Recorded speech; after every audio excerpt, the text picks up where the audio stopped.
Cette vidéo est la deuxième partie du cours de 5e consacré au monde au temps de Charles Quint et Soliman le Magnifique.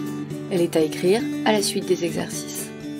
Dans cette partie, nous allons nous intéresser à la découverte et l'exploitation du Nouveau Monde, en nous demandant quelle expansion l'Europe connaît au XVe et au XVIe siècle.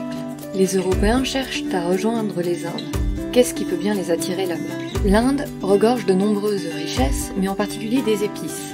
Ces épices sont généralement vendues à des vendeurs ottomans qui viennent ensuite les vendre en Europe, en particulier aux Italiens. Les vendeurs ottomans, qui servent d'intermédiaires, s'enrichissent énormément. Les Européens veulent devenir autonomes, aller chercher et vendre les épices eux-mêmes et ne plus dépendre des Ottomans. Nous allons nous intéresser à un projet particulier, le projet de Christophe Colomb. Son projet, c'est de rejoindre les Indes par la mer sans avoir à contourner l'Afrique par le sud. Quand vous y pensez, vous vous dites peut-être qu'en partant d'Europe, le plus simple serait de contourner l'Afrique pour rejoindre l'Inde. Le problème, c'est qu'au sud de l'Afrique se situe le cap des Tempêtes, qui sera ensuite renommé le cap de Bonne-Espérance par les Portugais, nom qu'il a encore aujourd'hui. À cet endroit, les vents ramènent les bateaux vers les côtes, donc c'est un endroit très dangereux. Cependant, les rois portugais financent des expéditions pour essayer de surmonter ce problème. Christophe Colomb, lui, a une nouvelle idée. La Terre est ronde.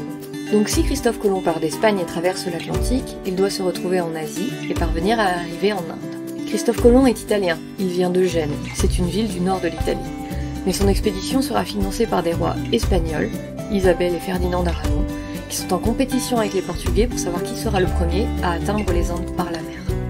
À l'époque de son expédition, Christophe Colomb ne dispose pas d'un GPS, mais on développe des outils, comme le cadran horaire qui lui permet de déterminer là où il se trouve en fonction de la hauteur d'une étoile repérée dans le ciel, la boussole ou le sablier. On a également le développement des navires que l'on appelle les caravelles, comme la Santa Maria, qui est le bateau de Christophe Colomb, qui sont plus résistantes et plus maniables, et donc mieux adaptées à des navigations longues en haute mer. Christophe Colomb part donc en 1492 et en octobre 1492, il atteint l'actuel San Salvador, persuadé qu'il est en Asie. Il rencontre les populations locales, ramène quelques produits locaux, rentre en Espagne, sans avoir conscience qu'il vient de découvrir de nouvelles terres inconnues des Européens jusque-là. Il effectuera 4 voyages au total jusqu'aux Antilles et mourra inconscient de sa découverte.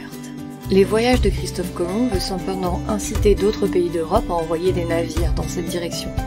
L'objectif, c'est de tirer profit des richesses et des nouveaux territoires découverts. Et si tous les pays de l'Ouest européen vont se lancer dans cette nouvelle conquête, 2 pays restent particulièrement impliqués et efficaces. Dans un premier temps, l'Espagne, qui a une longueur d'avance grâce aux découvertes de Christophe Colomb. L'autre pays est le Portugal, qui, non content d'envoyer des expéditions vers le Nouveau Monde pour participer à sa conquête, finançait déjà des expéditions avec d'autres buts.